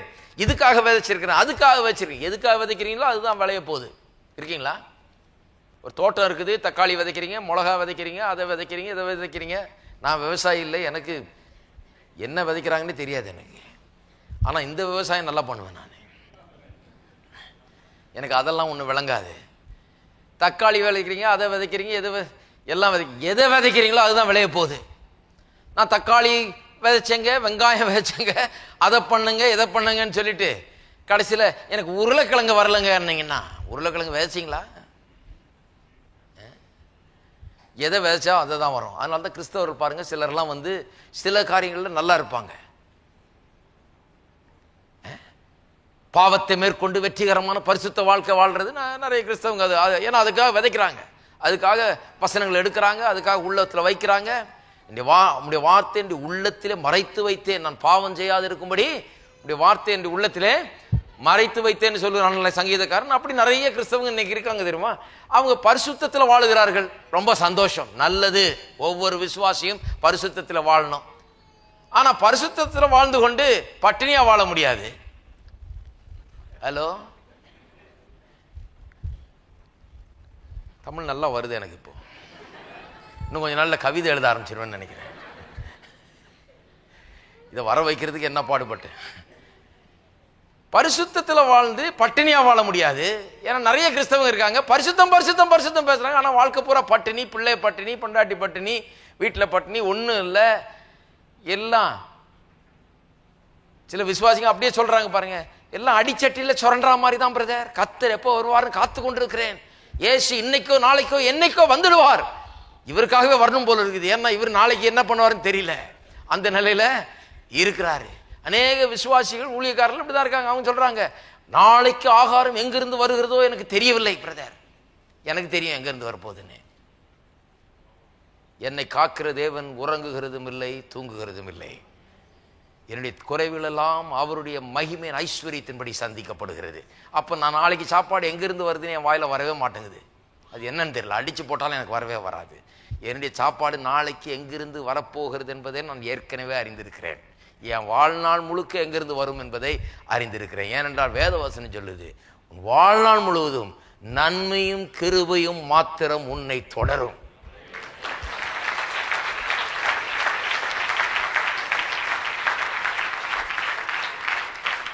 ஆனா இப்படிப்பட்ட எண்ணங்களும் இப்படிப்பட்ட வார்த்தைகளும் ஏதோ ஒரு நாள்ல வந்துடல, எனக்கு ஏதோ ஒரு சில நாட்கள்ல வந்துடல, ஏதோ சில கோயிலுக்கு போய் இப்படி தலையை காட்டு வந்ததுனால வரல. சில கிறிஸ்தவங்க அதெல்லாம் பண்ணிட்டு இருக்காங்க பாருங்க, தலையை காட்டு வந்துடுறேன் ஞாயிற்றுக்கிழமை போய், இதனால வரல. இந்த தலைக்குள்ள இந்த வார்த்தைகள் இறங்கி அது உள்ளத்துக்குள்ள நுழைஞ்சு என் உள்ளத்தில் அது விதைக்கப்பட்டு அதை நான் வாயினால பேசி இதை உள்ளத்தில் நான் ஏற்றுக்கொண்டு இதையே தியானித்து இரவும் பகலும் இதிலே நான் கவனமா இருந்து இருந்து இருந்து இருந்து இருந்து இப்போ என்ன ஆயிடுச்சு? அன்னைக்கு யாரோ சொல்லிட்டு இருந்தாங்க, அது இவ்வளோ ஆகுங்களேன்னாங்க. என் வாயிலிருந்து என்ன வருதுன்னா, பணம் ஒரு பிரச்சனையே கிடையாது சொன்னோன்னு அவர் அப்படி பார்க்குறாரு. என்ன அது புது விதமான பிரசங்கியாரா இருக்காரு. பிரசங்கியாருன்னா பணம் கேட்பாருன்னு பார்த்தா அவர் பணம் ஒன்றும் பிரச்சனை கிடையாதுன்றாரு. அது பணம் ஒரு பிரச்சனை கிடையாதுங்கிறது எனக்கு உள்ள பதிஞ்சிருச்சு. என்கிட்ட இருக்குதோ இல்லையோ என் வாயிலிருந்து அதுதான் வருது. பணம் ஒரு பிரச்சனை கிடையாது. எல்லாரும் சொல்லுவோம், பணம் ஒரு பிரச்சனை கிடையாது. அதுதான் உண்மை. விசுவாசம் தான் பிரச்சனை. பணம் ஒரு பிரச்சனை கிடையாது. ஆனா அந்த பணம் ஒரு பிரச்சனை கிடையாதுன்ற எண்ணம் வர்றதுக்கு எவ்வளவு நாள் ஆகுது தெரியுமா? திரும்ப திரும்ப வசனத்தை விதைத்து விதைத்து கர்த்தரை குறித்த, கர்த்தர் நல்லவர் என்ற தேவனை எப்படி சந்திக்கிறார் என்பது குறித்த காரியங்களை உள்ளத்துல விதைச்சு விதைச்சு விதைச்சு அதிகமா விதைச்சு விதைச்சு விதைச்சு அது உள்ளத்துல ஆழமாய் பதிந்து விட்டவுடன் வாய் இருதயத்தின் நிறைவினால் வாய் பேசுகிறது. அப்படி வாய் பேசும்போது எந்த பிரச்சனையுமே ஒன்றுமில்லாமல் போய் விடுகிறது. மலைகள் எல்லாம் பெயர்ந்து ஓடுகிறது. ஏனென்று சொன்னால் இந்த உள்ளத்தை விசுவாசம் நிறைச்சிருக்குது. அது விளைச்சலை உண்டு பண்ணுகிறது. இருக்கீங்களா? அப்ப வாயை திறந்தாலே ஓட்டாண்டித்தனத்தை பேசக்கூடாது. ஆமாங்க, என்னத்தை கண்டோம், என்னத்தை வேலை செய்து, என்னத்தை பெரிய இது 4 நாளைக்கு கூட வராதாக்கும். இது உங்களுடைய வார்த்தையின்படியே உங்களுக்கு இந்த வார்த்தையெல்லாம் அப்படியே விதைச்சு விதைச்சு வாயில பேசுறதெல்லாம் இருதயத்துக்குள்ள போது பாருங்க. அப்படியே விதைக்கிறீங்க. இருதயத்துக்குள்ள போறது இந்த விதைச்சதெல்லாம் அப்படியே விளைய போகிறது. அப்புறம் 4 நாளைக்குள்ள வராதுன்னு சொன்னீங்க இல்லையா, கண்டிப்பா கரெக்டா 5ஆவது நாள் ஒன்றும் இருக்காது. அப்புறம் ஆண்டவரே என்னை கண்ணோக்கி பார்க்க மாட்டீரோ, எனக்கு இறங்க மாட்டீரோ, எனக்கு உதவ மாட்டீரோ, அடியேன் கண்ணீர் விட்டு கொண்டிருக்கிறேனே, இன்னும் எத்தனை வருஷங்கள் ஐயா கண்ணீர் விடுவது? கர்த்தர் சொல்றாரு, எத்தனை வருஷம் ஆனாலும் நீ கண்ணீர் தான் விட்டுட்டு இருக்க போற. உன்னுடைய வாய் மாறுற வரைக்கும் ஜீவியம் மாறாது. வார்த்தை மாறுற வரைக்கும் ஜீவியம் மாற போறது கிடையாது. ஆவிக்குரிய ஜீவியம்ங்கிறது ஏதோ ஒன்று யாரோ போனாங்க, தலையில கை வச்சாங்க, எனக்கு இப்படி ஆச்சு, வானத்திலேருந்து திடீர்னு தொப்புன்னு வந்து விழுந்ததுன்னு கிடையாது. ஆவிக்குரிய ஜீவியம் என்கிறது. அதனால தான் தேவனுடைய ராஜ்யத்தை பற்றி பேசும்போது என்ன சொல்லிருக்குது? தேவனுடைய ராஜ்யம் நிலத்தில் விதைக்கிறவனுக்கு ஒப்பாய் இருக்கிறது. அவன் விதைத்து இரவில் தூங்கி பகல் விழித்து அது எப்படி விளையுதுன்னு தெரியல அவனுக்கு, ஆனா விளையுது. அப்படிதான் தேவனுடைய ராஜ்யம் இருக்கிறது. தேவனுடைய ராஜ்யம் இன்னைக்கு ஜனங்க பிராக்டிஸ் பண்ற மாதிரி கிடையாது. தேவனுடைய ராஜ்யம் நிலத்தில் விதையை விதைத்து இரவில் தூங்கி பகலில் விழித்து, இரவில் தூங்கி பகலில் விழித்து, இரவில் தூங்கி பகலில் விழித்து, இப்படியே நாளுக்கு நாள் போய் ஏற்ற காலத்தில் விளைச்சல் ஏற்படுது. அப்படிதான் தேவனுடைய ராஜ்யம் இருக்கிறது. இருக்கீங்களா? சரி, 7வது, அதுதான் 7வது. தேவனுடைய ராஜ்யம் வார்த்தையினால தான் இயங்குகிறது. அதனால்தான் மார்க் 4ஆம் அதிகாரத்திலே இயேசு அந்த விதைக்கிறவனுடைய ஓமையை மார்க் 4ஆம் அதிகாரத்தில் இயேசு எதுக்கு சொல்றாருன்னா, தேவனுடைய ராஜ்யம் எப்படி இயங்குகிறது, தேவனுடைய ராஜ்யத்தில் எப்படி காரியங்கள் நடக்கிறது என்று சொல்லுகிறார். அதனால சொல்லுகிறார் 26ஆம் வசனத்திலே, பின்னும் அவர் அவர்களை நோக்கி, தேவனுடைய ராஜ்யமானது, எல்லாரும் சொல்லுங்க, தேவனுடைய ராஜ்யமானது ஒரு மனுஷன் நிலத்தில் விதையை விதைத்து. அப்ப தேவனுடைய ராஜ்யத்தில் எல்லாம் எப்படி நடக்குதுங்க? விதையை விதைக்கிறதுனால தான் நடக்குது. தேவனுடைய ராஜ்யத்தில் ஏதோ பெரிய இவாஞ்சலிஸ்ட் வந்தாரு, இப்படி பண்ணாரு, அவர் வந்தாருங்க, இப்படி பண்ணாரு, அப்படி அல்ல. எல்லா இவாஞ்சலிஸ்டுக்காகவும் கர்த்தருக்கு ஸ்தோத்திரம். அவங்க எல்லாம் வந்து அவங்க விதைக்க வேண்டிய விதையை விதைக்கிறாங்க நம்முடைய உள்ளங்கள்ல, இல்லையா? அப்படிதான் வேலை நடக்குது. காரியங்களை சரியா புரிந்து கொள்ள வேணும். தேவனுடைய ராஜ்யத்தில் எல்லாம் எப்படி நடக்கிறது? நிலத்தில் விதையை விதைத்து இரவில் தூங்கி பகலில் விழித்திருக்க அவனுக்கு தெரியாத விதமாய் விதை முளைத்து பயிராகிறதற்கு, எல்லாரும் சொல்லுங்க, பயிராகிறதற்கு ஒப்பாயிருக்கிறது. அப்ப தேவனுடைய காரியங்கள்லாம் எப்படி நடக்கிறது? வார்த்தையை விதைத்து அது பயிராகுது. அப்படிதான் நடக்கிறது. கர்த்தர் இயேசு பாருங்க விளக்கம் சொல்லிட்டு இருக்கிறார். தேவனுடைய ராஜ்யம், தேவனுடைய ராஜ்யத்தில் எப்படி காரியங்கள் நடக்குது? அவருடைய எக்கானமியில, அவருடைய வீட்டில் எப்படி காரியம் நடக்குது? அவர் சொல்றாரு, எங்கிட்ட வந்தீங்கன்னா இப்படிதான் காரியம். எங்கிட்ட வந்தா விதையை எடுக்கணும், விதையை எடுத்து விதைக்கணும், விதைச்சிட்டு இரவுல தூங்கணும், பகல்ல விழிக்கணும். இரவுல தூங்குன்னு சொன்னா நேரம் எந்திரிச்சு போய் என்ன ஒண்ணுமே விளைய மாட்டேங்குதுன்னு சொல்லி நோண்டி பார்க்க கூடாது. இரவுல தூங்கினா தூங்கணும் பேசாம, பகல்ல விழித்துனா பேசாம விழித்துரு. விதைத்து இரவில் தூங்கி பகல் விழித்து அவனுக்கு தெரியாத விதமாய் நம்பணும், ஏதோ நடக்குதுன்னு விசுவாசிக்க வேணும். அவனுக்கு தெரியாத விதமாய் விளைந்து பயிராகிறது போல பயிராகும், உண்டாகும், விளைச்சல் உண்டாகும் என்பதை விசுவாசிக்க வேண்டும், எதிர்பார்க்க வேண்டும். பிறகு விளைச்சல் உண்டாகணும்னு ஏற்ற நேரத்தில் கரெக்டா அறுக்கணும், எடுத்துக்கொள்ள வேண்டும். இருக்கீங்களா? இப்படிதான் தேவனுடைய ராஜ்யத்தில் எல்லா காரியங்களும் நடக்கிறது என்று இயேசு திட்டவட்டமாய் கூறுகிறார். அதனால தான் பாருங்க, ரட்சிப்பு கூட அப்படிதான் நடக்குது. பாருங்க, ரட்சிப்பு எப்படி நடக்கிறது? இந்த விதை விதைத்து பயிராகிறது போலதான். வசனத்தை கேட்கிறோம், நீங்க அங்கேயும் இங்கேயும் போய் வசனத்தை கேட்குறீங்க, உள்ளத்துல வேலை நடந்து கொண்டிருக்கிறது. வீட்டுக்கு யாரோ வந்தாங்க, ஜெபம் பண்ணாங்க, அல்லது கர்த்தருடைய வார்த்தை உங்களுக்கு சொன்னாங்க, உங்க நண்பர் சொன்னார், அவர் சொன்னார், டிவியில கேட்டீங்க, என்னமோ பண்ணீங்க. அதெல்லாம் ஒரு விதை விதைக்கிறது போல, ரட்சிப்புக்கு ஏற்ற சில விதைகள் விதைக்கப்படுகிறது போல ஆகிறது பாருங்க. அப்புறம் ஒரு நாள் வருகிறது, அதனுடைய விளைச்சல் உண்டாகிறது. அந்த ரட்சிப்பின் நாளில் கூட பார்த்தீங்கன்னு சொன்னா, உங்கள் வாயை திறந்து நீங்கள் அறிக்கை செய்ய ஆரம்பிக்கிறீர்கள். இயேசு ஆண்டவர் என்பதையும், தேவன் அவரை மரித்தோரிலிருந்து எழுப்பினார் என்பதையும் வாயினால் அறிக்கை செய்கிறீர்கள். அங்கதான் சொல்லியிருக்கு ரோமர் 10:8, இந்த வார்த்தை உங்களுக்கு சமீபமாய் உங்கள் வாயிலும் உங்கள் இருதயத்திலும் இருக்கிற விசுவாச வார்த்தையே. ஆகவே நீங்கள் அந்த வார்த்தை எடுத்துக்கொண்டு இயேசுவை அறிக்கை செய்து, தேவன் அவரை மரித்தோரிலிருந்து எழுப்பினார் என்பதை அறிக்கை செய்தால் ரட்சிக்கப்படுவீர்கள். அப்ப ரட்சிப்பு எப்படி உண்டாகிறது? அதுவும் இந்த விதை விதைத்து பயிராகிறது போலதான் ரட்சிப்பும் உண்டாகிறது. வார்த்தையை பேசின உடனே அந்த வார்த்தை விதைக்கப்படுகிறது, அந்த விதைத்தலுடைய விளைச்சல் உண்டாகிறது உடனடியாக. சரி, அடுத்தது 8வது, ரொம்ப முக்கியமா ஒரு காரியத்தை காண்பிக்க போகிறேன். 8வது காரியம், இந்த உலகத்தில் காணப்படாத காரியங்கள் எல்லாம் காணப்படுகிற காரியங்கள் மூலமாக நமக்கு விளங்க பண்ணி இருக்கிறார் ஆண்டவர். எடுப்போம் ரோமர் 1ஆம் அதிகாரம். காணப்படாதவைகளை காணப்படுகிறவைகளினாலே தேவன் நமக்கு வெளிப்படுத்தி காண்பித்திருக்கிறார். வாசிப்போம் 20ஆம் வசனம். எப்படி என்றால் காணப்படாதவைகளாகி அவருடைய நித்திய வல்லமை, தேவத்துவம் என்பவைகள் உண்டாக்கப்பட்டிருக்கிறவைகளினாலே உலகம் உண்டானது முதற்கொண்டு தெளிவாய் காணப்படும். ஆதலால் அவர்கள் போக்கு சொல்ல இடமில்லை. அதாவது பாருங்க, காணப்படாதவைகளாகிய அவருடைய நித்திய வல்லமை, தேவத்துவம் என்பவைகள். கடவுள் யார்? அவர் எப்படிப்பட்டவர்? தேவத்துவம்னா பிதா, குமாரன், பரிசுத்த ஆவியான திருத்துவ தேவனை குறித்த காரியங்கள். இதெல்லாம் நமக்கு காணப்படாத காரியங்கள். நம் கடவுளை கண்டதில்லை, பார்த்ததில்லை, அதனால விளங்க மாட்டேங்கிறது.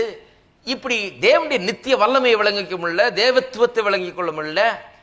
அப்படி விளங்கிக் கொள்ள முடியாதவைகள் எல்லாம் உண்டாக்கப்பட்டிருக்கிறவைகளினாலே உலகம் உண்டானது முதற்கொண்டு. அப்படின்னா என்ன அர்த்தம்னா, என்னைக்கு டே 1 அவர் சிருஷ்டித்த அந்த முதல் நாளில் இருந்து சில காரியங்களை ஆண்டவர் வெளிப்படுத்தி கொண்டிருக்கிறார். என்னத்தை பற்றி வெளிப்படுத்தி கொண்டிருக்கிறாரு? தான் எப்படிப்பட்டவர்? தேவத்துவத்தை வெளிப்படுத்தி கொண்டிருக்கிறார், தம்முடைய வல்லமையை வெளிப்படுத்தி கொண்டிருக்கிறார், தான் எப்படி இயங்குகிறார் என்பதை வெளிப்படுத்தி கொண்டிருக்கிறார், தன்னுடைய ராஜ்யத்தில் எப்படி காரியங்கள் இயங்குகிறது என்பதை வெளிப்படுத்தி கொண்டிருக்கிறார். நமக்கு விளங்காதெல்லாம் விளங்கலையா விளங்கலையா விளங்கலையான்னு சொல்லிட்டு இருக்க கூடாது. உண்டானவைகளை பார்க்க வேணும். ஏனென்றால் விளங்காதவைகள் அதில் விளங்க ஆரம்பிக்கிறது. காணப்படாதவைகளை விளங்கிக் கொள்ள வேண்டும் என்றால் தேவன் உண்டு பண்ணினவைகளை முதல்ல இருந்து கவனிக்க வேணும். முதல் நாள் சிருஷ்டிப்புல இருந்து எல்லாத்தையும் கவனிக்க வேணும். அதை கவனிக்கும் போது தேவன் எப்படிப்பட்டவர், அவருடைய வல்லமை எப்படிப்பட்டது, அவருடைய காரியங்கள்லாம் எப்படி நடைபெறுகிறது என்பது விளங்க ஆரம்பிக்கிறது. அதனாலதான் சொல்லி இருக்கிறது, அவருடைய நித்திய வல்லமை, தேவத்துவம் என்பவைகள் உண்டாக்கப்பட்டிருக்கிறவைகளினாலே உலகம் உண்டானது முதற்கொண்டு தெளிவாய் காணப்படும். இதுல குழப்பமே கிடையாது. நான் இப்ப காண்பிக்கிறேன் எப்படி தெளிவாய் காணப்படும். தெளிவாய் காணப்படும். ஆதலால் அவர்கள் போக்கு சொல்ல இடமில்லை. யாருமே எனக்கு கடவுள்னா யாரும் தெரியாதியா அப்படின்னு சொல்ல இடமே இல்லை. இருக்கிறத பார்த்தா பார்க்க முடியாத ஆண்டவரை கூட விளங்கிக் கொள்ள முடியும், கர்த்தருடைய வல்லமையை விளங்கிக் கொள்ள முடியும், திட்டத்தை விளங்கிக் கொள்ள முடியும், எல்லாம் கர்த்தருடைய காரியங்களை விளங்கிக் கொள்ள முடியும் அப்படின்னு சொல்லுகிறேன். உதாரணத்துக்கு எடுத்துக்கொண்டீர்கள் என்று சொன்னால் பாருங்க, தேவத்துவத்தை எடுத்துக்கொள்வோம். தேவத்துவத்தை பிதா, குமாரன், பரிசுத்த ஆவிங்கிறத நமக்கு சரியா விளங்கிக் கொள்ள முடியவில்லை. ஆனா சுலபமா விளங்கிக் கொள்ளலாம். மனுஷனை பாருங்க, மனுஷனை தேவனுடைய சாயல்லே தேவன் உண்டாக்கி இருக்கிறார். தேவன் எப்படி பிதா, குமாரன், பரிசுத்த ஆவியானவராய் திருத்துவமாய் இருக்கிறாரோ மனுஷனையும் திருத்துவ தன்மை உள்ளவனாய் உண்டாக்கி இருக்கிறார். மனுஷன் ஆவியா இருக்கிறான், தேவன் ஆவியா இருக்கிறது போல மனுஷன் ஆவியா இருக்கிறான். அந்த ஆவிங்கிறது தேவனை வெளிப்படுத்துகிறது. தேவன் ஆவியா இருக்கிறது போல மனுஷன் ஆவியா இருக்கிறான். திருத்துவத்தின் 2வது நபர் இயேசு. அதை எங்க மனுஷன்ல பார்க்கிறோம்? மனுஷன் மாம்ச சரீரம் உள்ளவனாய் இருக்கிறான். பூமியின் மண்ணை எடுத்து அதில் அவனை உருவாக்கினார், மாம்ச சரீரத்தை அவனுக்கு கொடுத்தார். திருத்துவத்தின் 2ஆம் நபராகி இயேசு கிறிஸ்து இந்த உலகத்துக்கு வந்தபோது மாம்ச சரீரத்தை தன் மீது சுமந்து வந்தார். அங்கே இயேசுவை பார்க்குறோம். நம்முடைய மாம்ச சரீரத்தை பார்க்கும்போது அங்கே இயேசுவை பார்க்கிறோம். பரிசுத்த ஆவியானவர் எங்கே இருக்கிறாரியான்னு சொன்னால், பரிசுத்த ஆவியானவர் எங்கே இருக்காருன்னு சொல்கிறேன். மனுஷன் ஆத்மாவாயும் இருக்கிறான். ஆத்மான்னு சொன்னால் சிந்திக்கக்கூடிய, தீர்மானிக்கக்கூடிய, சித்தம் கொள்ளக்கூடிய ஆற்றல், உணர்ச்சி, மனம், உணர்ச்சி, சித்தம், இந்த மூன்று தான் ஆத்துமா என்று சொல்லுகிறோம். இது என்னத்துக்கு உபயோகப்படுத்துகிறோம்? என்னத்துக்கு இந்த சித்தம் கொள்ளுகிற ஆற்றலை, மனதை எதுக்கு உபயோகப்படுத்துகிறோம்னு சொன்னால், சில காரியங்களை சிந்தித்து அலசி பார்த்து தீர்மானித்து சில காரியங்களை செய்வதற்காக தான். அதுதான் நம்மளை கைட் பண்ணுகிறது. புத்திசாலித்தனமாக யோசித்து சில காரியங்களை செய்யும்படியாக நமக்கு ஒரு கைடிங் ஃபோர்ஸாக நம்முடைய சோல் இருக்குது பாருங்க. நான் சொல்லுகிறேன், பரிசுத்த ஆவியானவரை குறித்து வேதவசனம் சொல்லுகிறது, அவர் நம்மை நடத்துகிறவர், சகல சத்தியத்துக்குள்ளும் நடத்துகிறவர். அப்ப கொஞ்சம் ஆழமா பார்த்தா போதும். மனுஷனை, உண்டாக்கப்பட்ட மனுஷனை பார்த்தா அங்க தேவனை பார்க்கலாம், அங்க இயேசுவை பார்க்கலாம், அங்க பரிசுத்த ஆவியானவரை பார்க்கலாம். விளங்காத திருத்துவ தேவனை கூட இதுல இருந்து புரிந்து கொள்ளலாம். இன்னும் ஆழமா பார்த்தா போயிட்டே இருக்கலாம். எனக்கு சொல்றதுக்கு நேரம் இல்லை. ஆனா சொல்றேன் பாருங்க, தெளிவாய் வேதம் சொல்லுகிறது, காணப்படாத வேளை உண்டாக்கப்பட்டவைகளின் மூலம் தெளிவாய் புரிந்து கொள்ளலாம் என்று வேதவசனம் சொல்லுகிறது. ஆனா இதுல முக்கியமான கருத்து அதுக்கு வர்றேன். அது என்னன்னா, பூமி உண்டாக்கப்பட்டது பாருங்க. இந்த பூமி எப்படி உண்டாக்கப்பட்டது அதை பார்க்கும்போது தேவனுடைய வீட்டில் எப்படி வேலை நடக்குது, தேவன்கிட்ட காரியத்தை எப்படி சாதிக்கிறது, தேவனுடைய ராஜ்யத்தில் எப்படி காரியங்கள் நடக்கிறது, தேவன் எப்படி காரியங்களை செய்கிறார், இதுதான் ஜனங்களுக்கு குழப்பம். அதனாலதான் பாருங்க கண்ணீர் விட்டுட்டு இருக்காங்க. ஏன்னா அவங்க நினைக்கிறாங்க, கண்ணீர் விட்டா அவர் கண்ணீரை காண்பார் இல்லையா, கண்ணீரை காண்கிற தேவனாச்சே. அப்ப அதுதான் அவருடைய சிஸ்டமா? அப்ப அவருடைய சிஸ்டம் கண்ணீரை பார்த்து எல்லா பதிலும் அளிக்கிறாருன்னு சொன்னா நம்ம கண்ணீர் விட்டுக்கிட்டே இருக்கலாம். ரொம்ப நல்லது, ரொம்ப சிம்பிளா போச்சு. நீ கோயிலே தேவையில்லை, இதெல்லாம் போதிக்கிறதுக்கு, கண்ணீர் விடுறதுக்கு சொல்லி தரவே வேண்டியதில்லை. வீட்டுக்கு வீடு அம்மாமார் கண்ணீர் விட்டுட்டு இருக்கிறாங்க. ஏற்கனவே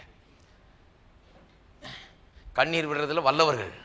அது கிறிஸ்தவர்கள் சொல்லவே வேண்டியதில்லை, குடங்குடமா விடுவார்கள். நாட்டில் தண்ணி இல்லைனாலும் கண்ணில் தண்ணி இருக்குது உங்களுக்கு. அருமையானவர்களே, சொல்லுகிறேன், தேவனுடைய ராஜ்யத்திலே எப்படி காரியங்கள் இயங்குகிறது, எப்படி நடக்குது காரியங்கள் நான் சொல்லுகிறேன். முதலாம் அதிகாரத்தை பாருங்க எப்படி நடக்குதுன்னு.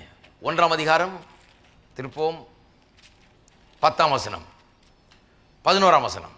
அப்பொழுது தேவன் பூமியானது புல்லையும் விதையை பிறப்பிக்கும் பூண்டுகளையும் பூமியின் மேல் தங்களில் தங்கள் விதைகளுடைய கனிகளை தங்கள் தங்கள் ஜாதியின்படியே கொடுக்கும் கனி விருட்சங்களையும் முளைப்பிக்க கடவுது என்றார். அது அப்படி ஆயிற்று.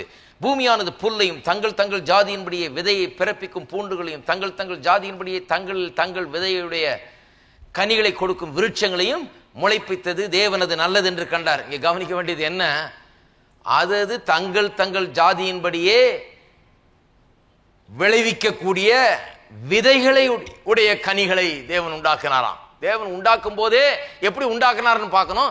ஏன்னா இப்ப ஏதாவது நம்முடைய வாழ்க்கையில உண்டாக்குறதுன்னா அப்படிதான் உண்டாக்க போறாராம். எப்படி உண்டாக்குனார் ஆதியிலே தேவன்? மரத்தெல்லாம் உண்டாக்கும் போது எப்படி உண்டாக்குனார், மரம் செடி கொடிகள் எப்படி உண்டாக்குனார், அதுக்குள்ள தங்கள் தங்கள் ஜாதியின்படியே பிறப்பிக்கக்கூடிய விதைகளை வைத்துதான் உண்டாக்குனார். இருக்கீங்களா? இது காட்ஸ் மெத்தட் ஆஃப் ஆபரேஷன். இப்படிதான் கர்த்தர் செய்யறாரு. கடவுள் இப்படிதாங்க வேலை செய்யறாரு. எப்படி கடவுள் எப்படிங்க செய்யறார்? ஒருத்தர் சொல்றாரு, கடவுளுடைய வழிகளை யாம் அறியோம். பண்ணலாம், ஆமேன். எவ்வளவு உண்மையா? எங்க சொல்லிருக்குது நாம் அறியோம்னு? வேத வசனம் சொல்லுது நாம் அறிந்து கொள்வோம்னு. காணப்படாத தேவனை கூட அறிந்து கொள்ளலாமா, அவருடைய வழிகள் என்னன்னு புரிந்து கொள்ளலாம். அதெல்லாம் தெளிவாய் நமக்கு காட்டப்பட்டிருக்கிறது. அருமையானவர்களை கவனிக்கணும். சும்மா அப்படி பக்தர்கள் ஆயிடக்கூடாது. ஆமாயா, கர்த்தருடைய வழியை யார், அவருடைய வழிகள்லாம் யார் நமக்கு எங்க விளங்க போகிறது? உன்னுடைய நினைவுகள் என்னுடைய நினைவுகள் அல்லன்னு சொன்னார் இல்லையா? உன்னுடைய வழிகள் என்னுடைய வழிகள். வானத்துக்கும் பூமி எவ்வளவு உயரமோ அவ்வளவு உயரம் என்னதுன்னாரு. அதனால நம்ம விளங்கி கொள்ள முடியாது. நான் கூட அப்படிதான் நினைச்சேன் சின்ன வயசுல, இதெல்லாம் விளங்கி கொள்ள முடியாது. பிரசங்கியார்களே சொல்லிட்டாங்க, நீ என்ன பெரிய எதுன்னு நினைக்கிறியா, உனக்கு என்ன விளங்கிடுமா? அவருடைய எண்ணங்கள்லாம் வானளவு உயர்ந்தது. அந்த வானளவு உயர்ந்ததுன்னா என்ன, வானளவு தூக்குறது மட்டும் இல்லை, அங்கிருந்து வார்த்தையும் வானத்திலிருந்து கீழே இறங்கி வருகிறது. அப்படிதான் நான் அறிந்து கொள்ள முடியும். அப்ப நான் அறிந்து கொள்ள முடியுமா? வேதவசனம் சொல்லுது அறிந்து கொள்ள முடியும். என்ன அறிந்து கொள்ளுகிறேன்? கடவுளை குறித்து என்ன தெரியும் எனக்கு? நான் சொல்லுகிறேன், ஆதியில அவர் எப்படி சிருஷ்டித்தார்னு பார்க்கும் போதே விளங்குது. எப்படி சிருஷ்டித்தார்? அதற்குள்ள அதனுடைய விதையை வைத்து சிருஷ்டித்தார். அது இன்னும் அதிகமா வேணும்னா அந்த விதையை எடுத்து அதையே விதைத்தால் இன்னும் அதிகமா கிடைக்கும். இதுதான் அவருடைய பிரின்சிபிள். அப்போ உங்களுடைய வாழ்க்கையிலே எப்படி பெருக்கத்தை உண்டு பண்ணுகிறார், பொருளாதாரத்தில் எப்படி பெருக்கத்தை உண்டு பண்ணுகிறார், சந்தோஷ பெருக்கம் எப்படி ஏற்பட போகிறது, சமாதானத்தின் பெருக்கம் எப்படி ஏற்பட போகிறது, சுகத்தின் விளைச்சல் எப்படி ஏற்பட போகிறது, சகல நன்மைகளின் விளைச்சலும் பெருக்கமும் உங்களுடைய வாழ்க்கையில் எப்படி ஏற்பட போகிறது. கர்த்தர் சொல்றாரு, அதுக்குன்னு விதைகளை வைத்திருக்கிறேன். இந்த ஜாதி விதை, இந்த தேவனுடைய வார்த்தை என்கிற விதைக்குள்ள இதெல்லாம் இருக்கிறது. சுகத்தின் விதை இருக்குது, விடுதலையின் விதை இருக்குது, எல்லாம் உங்களுக்கு என்னென்ன தேவையோ அது அதுக்கு தனித்தனியா விதைகள் இருக்கிறது. ஆயிரக்கணக்கான வாக்கு தத்தங்கள் இங்கே இருக்கிறது. அந்தந்த விதையை எடுத்து அந்தந்த தேவைகளுக்காக உள்ளத்திலே விதைக்க வேண்டும். ஏனென்றால் நான் இப்படி உண்டாக்கிட்டேன், நான் இப்படிதான் வேலை செய்யறேன். நீ ஆதியாகமம் 1 வாசித்து பாருன்றார். விலங்குலையே புரியலேன்னு சொல்லிட்டு இருக்க கூடாது. கர்த்தர் எப்படி கிரியை செய்யறாரோ தெரியலையா, கர்த்தர் சித்தம் என்னவோ அப்படின்னு கூடாது. கர்த்தர் சொல்றாரு, முதல்ல இருந்து வாசித்து பாரு. உண்டாக்கப்பட்ட முதற்கொண்டு, உண்டாக்கின நாள் முதற்கொண்டு இதெல்லாம் தெளிவா இருக்கிறதா. அப்ப டே 1ல இருந்தே தன்னை பற்றி அவர் வெளிப்படுத்தி விட்டார். என்ன வெளிப்படுத்தி விட்டார்? அதான் சொல்லி இருக்குது, தன் ஜாதியின்படி விளைவிக்கும் விதைகளை உண்டாக்கி இருக்கிறாராம். 8ஆம் அதிகாரத்தில் கடைசி வசனத்தை வாசித்து பாருங்க. பூமி உள்ள நாளளவும் விதைப்பும் அறுப்பும், சீதளமும் உஷ்ணமும், கோடை காலமும் மாரி காலமும், இரவும் பகலும் ஒளிவதில்லை என்று தம்முடைய உள்ளத்தில் சொன்னார். எது ஒளிஞ்சாலும் இது ஒளிய போறதில்லை. பூமி உள்ளளவும் எது இருக்க போகுது? விதைப்பும் அறுப்பும் என்கிறது நிச்சயமாக இருக்க போறதுன்னு சொன்னாரு. அது மாறவே போறதில்லை. ஆகவேதான் இயேசு மார்க் 4ஆம் அதிகாரத்தில் அதை எடுக்கிறாரு. தேவனுடைய ராஜ்யமானது நிலத்திலே விதையை விதைத்து எங்க வர்றாரு? ஆதியாகமம் 1க்கு போயிடுறாரு நேரா. ஏன் நிலத்துல விதையை விதைத்துன்னு சொல்றாரு? ஏன்னா தேவனுடைய ராஜ்யம் அப்படிதான் தேவன் பண்ணுகிறார். ஏன் அப்படி பண்ணுகிறார்? ஆதியாகமம் 1 பாருங்கள். அதுக்குள்ள தங்கள் ஜாதியின்படியே விதைகளை முளைப்பிக்கக்கூடிய விதைகளை வைத்துதான் உண்டாக்கி இருக்கிறார். அதுதான் அவருடைய மெத்தட். அதனாலதான் இயேசு சொல்றார், தேவனுடைய ராஜ்யம் எப்படி வேலை செய்யணும் புரிந்து கொள்ளணுமா, எப்படி விளைச்சலை உண்டு பண்ணுறது புரிந்து கொள்ள வேணுமா, எப்படி கர்த்தருடைய வார்த்தையை எடுத்து உள்ளத்துல வைத்து விளைச்சலை உண்டு பண்ணது புரிந்து கொள்ளணுமா. தேவனுடைய ராஜ்யம் விதைக்கிறவனுக்கு ஒப்பா இருக்கிறது என்பதை புரிந்து கொள்ளுங்கள். இரவுல தூங்கி பகல்ல விழித்து அவனுக்கு தெரியாத விதமா அது விளைந்து பயிராகிறது. அதுதான் தேவனுடைய ராஜ்யம். அப்படிதான் கர்த்தர் 1ஆம் தேதியிலிருந்தே வச்சுட்டாரு. முதல் நாள் பூமியை உண்டாக்குன முதல் நாள்ல இருந்தே கர்த்தர் அதை செட் பண்ணி வைத்து விட்டார் என்று கர்த்தருடைய வார்த்தை சொல்லுகிறது. அதனாலதான் இயேசு சொல்லுகிறார், லூக்கா 12ஆம் அதிகாரம் 32ஆம் வசனத்திலே, சிறுமந்தையே பயப்படாதே. ஏன்? கர்த்தர் தம்முடைய ராஜ்யத்தை உனக்கு கொடுக்க சித்தமாயிருக்கிறார். இருக்கீங்களா? அப்படின்னா என்ன அர்த்தம்? சின்ன மந்தையே, பலன் இல்லை, நான் சிறு கூட்டம் நினைச்சுக்கிட்டு பயந்து கொண்டிருக்காதே. கர்த்தர் தம்முடைய ராஜ்யத்தை உனக்கு தரப்போகிறார். தம்முடைய ராஜ்யத்தை தருகிறார், அதுக்கு சித்தமா இருக்கிறார், அது பிரியமா இருக்கிறார். ஆங்கிலத்தில் ரொம்ப ஜோரா வந்திருக்குது, it is the father's pleasure to give you the kingdom அப்படின்னு சொன்னா அவருடைய ராஜ்யம் உடைய உள்ளத்தில் உண்டாக போகிறது. சிறுமந்தையே, நீ சின்னதா இருக்கிறன்னு பயப்படாத. ஏன் என்று சொன்னால், சின்னதா இருந்தாலும் நீ பெரிய ஆளா இருக்க போற. ஏனென்றால் தேவனுடைய ராஜ்யம் உனக்குள்ள வந்த பிறகு உனக்கு எல்லாம் வேணுமோ அதெல்லாம் விளைவிக்கக்கூடிய வல்லமையும் சக்தியும் அந்த ராஜ்யத்தில் இருக்கிறது. அந்த ராஜ்யத்தின் விதைகளை விதைத்தால் நீ சிறுமந்தையேன்னு பயந்துகிட்டு இருக்க வேண்டியதில்லை. தேவனுடைய ராஜ்யம் வந்ததுன்னா நீ பெரிய ஆளாக போகிறன்றார். அதனாலதான் பாருங்க, லூக்கா 6ஆம் அதிகாரம் 20ஆம் வசனம் நினைக்கிறேன், அதுல எல்லாம் பாத்தீங்கன்னா சொல்லப்பட்டிருக்குது இல்லையா, 20-21 வாசிடுவோம். லூக்கா வாசித்து முடிப்போம். லூக்கா 6:20. அப்பொழுது அவர் சீஷர்களை பார்த்து, தரித்திரராகி நீங்கள் பாக்கியவான்கள். நிறைய பேருக்கு இது உடனே பிடிச்சிக்கிறாங்க கப்புன்னு. அப்படியே ஆஹா சோத்திரையா, நமக்கு ஏத்த வசனம். இவர் இந்த ப்ராஸ்பெரிட்டி பிரீச்சர், இவர் சரியே கிடையாது. பைபிள்ல பாருங்க என்ன போட்டிருக்கு, தரித்திரராகி நீங்கள் பாக்கியவான்கள் போட்டிருக்கு இல்லையா, கெட்டியா பிடிச்சிக்கிறாங்க பாருங்க. நான் சொல்றேன், அது கொஞ்சம் நல்லா வாசிக்கணும். தரித்திரராகிய நீங்கள் பாக்கியவான்கள், திருப்தி அடைவீர்கள். என்ன அடைவீர்கள்? தரித்திரராகிய நான் பாக்கியவான்கள், நீ தேவன், மறுபடியும் சொல்றேன், தரித்திரராகிய நீங்கள் பாக்கியவான்கள், தேவனுடைய ராஜ்யம் உங்களுடையது. அப்படின்னா என்ன அர்த்தம்?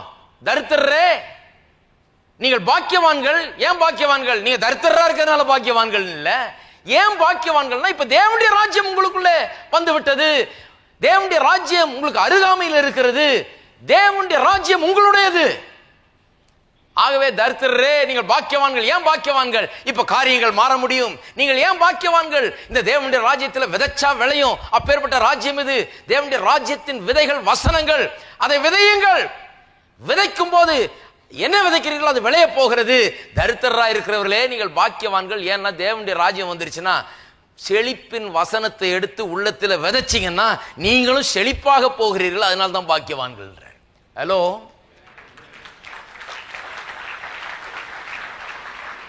நான் இன்றைக்கு சொல்லுகிறேன், தரித்திரத்தில் இருக்கிறவர்கள், இல்லாமையில் இருக்கிறவர்கள், பற்றாக்குறையில் இருக்கிறவர்கள், ஏழ்மைத்தனத்தில் இருக்கிறவர்கள் என்ற ஒண்ணு இல்லையா? ராக் பாட்டம் வந்தாச்சு, தர தட்டிடுச்சுன்றாங்களே நம்ம தமிழ்நாட்டில். தர தட்டிடுச்சுன்னா இது கப்பல் தர தட்டின மாதிரி கீழே வந்தாச்சு. ரொம்ப சந்தோஷம். இனிமே இன்னும் கீழே போக முடியாது.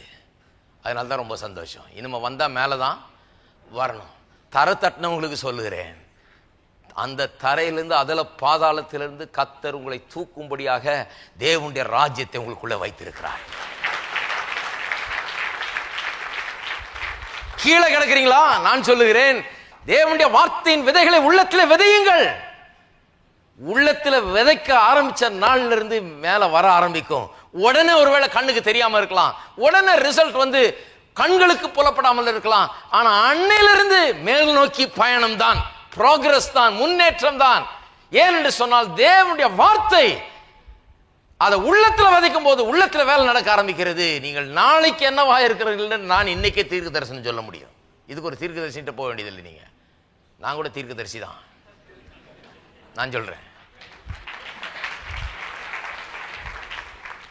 நீங்கள் எப்படி இருப்பீர்கள்? நான் சொல்லுகிறேன், நீங்கள் நன்றாய் இருப்பீர்கள்.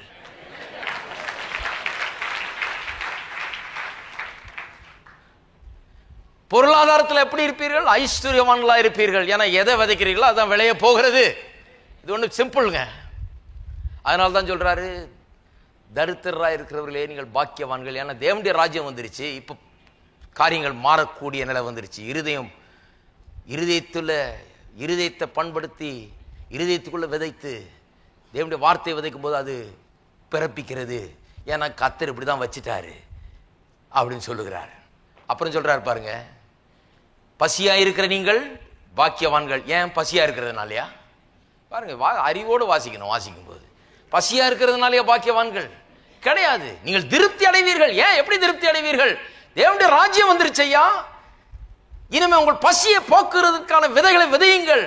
சிங்க குட்டிகள் தாழ்ச்சி அடைந்து பட்டினி கிடக்கும், ஆனால் கர்த்தரை தேடுகிறவர்களுக்கோ ஒரு நன்மையும் குறைவுபடாது என்று வாயை திறந்து சொல்லுங்கள். ஒவ்வொரு நாளும் உங்களுக்கு ஆகாரம் உண்டாயிருக்கும். விதைக்கிறவனுக்கு விதையும் புசிக்கிறவனுக்கு ஆகாரத்தையும் தேவனுடைய வார்த்தை உண்டு பண்ணுகிறது. தரித்திரம் உங்களுக்கு இல்லை, பசி பட்டினி உங்களுக்கு கிடையாது. அதை விசுவாசிக்காதீங்க, அதை பிடித்துக் கொள்ளாதீங்க.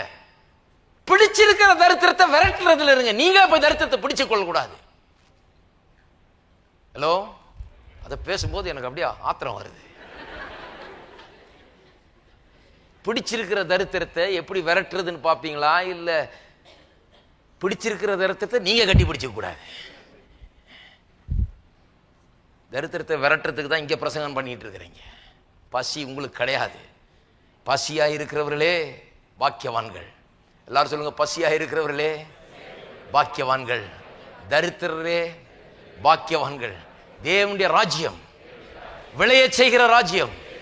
தேவனுடைய வார்த்தை உள்ளத்தில் விதைக்கப்பட்டு மிகுந்த பலனை கொடுக்கும். அதனால்தான் பாக்கியவான்கள் சொல்லிருக்கு பாருங்க. அழுகிற நீங்கள் பாக்கியவான்கள். ஏன் அழுகிறதுனாலயா? நிறைய பேர் இதை வச்சுட்டு இதை ஒரு பிரசங்கமே பண்ணுவாங்க. அழுகிற நீங்கள் பாக்கியவான்கள்.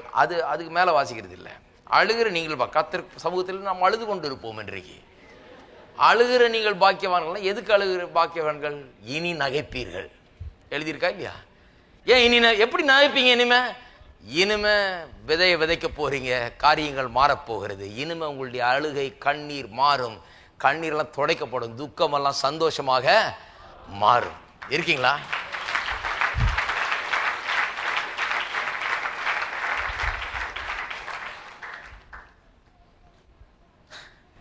டைம் இல்லை. இது போதும் இன்னைக்கு. ஏன்னா அங்கே எல்லாம் அடைச்சிக்கணும் இல்லை நான் போகிறதுக்கு வர்றதுக்கு. அதனால் இது போதும். அருமையானவர்களே, எத்தனை பேர் சொல்றீங்க இது போதும்னு? அடுத்த வாரம் திரும்பவும் கொடுக்கப்படும். நான் சொல்லுகிறேன், நம்பிக்கையற்றவர்கள், தேவைகளில் சிக்கி கொண்டிருக்கிறவர்கள், பலவிதமான இன்னல்கள் இருக்கிறவர்கள், பல பிரச்சனைகள் இருக்கிறவர்கள் கூட இன்றைக்கு நம்பிக்கை உண்டு. ஏன்னால் தேவனுடைய ராஜ்யம் சமீபமாக இருக்குதுன்னு சொன்னார் கர்த்தர். ஆனால் இப்போ அப்படி இல்லை, உங்களுக்கு உள்ளே இருக்கிறது. இருக்கீங்களா? உள்ளே இருக்கிறது. ரட்சிக்கப்பட்டிருக்கிறீர்களா? இயேசுவை ஏற்றுக்கொண்டிருக்கிறீர்களா? ராஜ்யம் உள்ளே வந்துருச்சுங்க. இந்த ராஜ்யத்தின் விதைகளை விதையுங்கள். இந்த ராஜ்யம் எப்படி வேலை செய்யுதுன்னு கற்றுக்கொள்ளுங்கள். இந்த ராஜ்யம் எப்படி உங்களுக்குள்ள கிரியை செய்து உங்களை மாற்றுகிறது என்பதை அறிந்து கொள்ளுங்கள். அறிந்து கொள்ளும்போது உங்களுடைய வாழ்க்கையிலே முன்னேற்றம், ஆசீர்வாதம் உண்டாகும். எல்லாரும் எழுந்து நிற்போம்.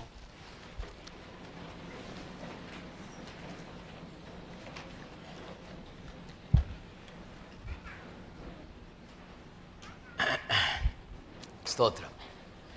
எத்தனை பேர் இன்றைக்கு ஏதோ ஒன்று கற்றுக்கொண்டீர்கள்? அப்போ ஜெபம்னா சும்மா லேசான காரியம் இல்லை. ஜெபத்துக்கு இவ்வளோ வேலை செய்ய வேண்டியதாக இருக்குது. ஜெபம் சரியான ஜெபமாக இருக்கிறதுக்கு, சரியான விதத்தில் ஜெபம் நம்முடைய வாழ்க்கையை மாற்ற வேண்டும் என்றால் சும்மா அப்படியே கத்திக்கிட்டு இருக்கக்கூடாது. சும்மா அப்படியே புலம்பிக்கிட்டு இருக்கிறது இல்லை. ஏதோ ஒன்று அலப்பிக்கிட்டு இருக்கிறது இல்லை. ஏதோ வாயில் வந்த வார்த்தைகள்லாம் பேசி கண்ணீர் விட்டுட்டு இருக்கிறது இல்லை. ஜெபம் என்று சொன்னால் இருதயத்தின் நிறைவினால் வாய் பேச வேண்டும். நான் விசுவாசித்தேன் ஆகையால் பேசுகிறேன். அப்படி பேசணும்.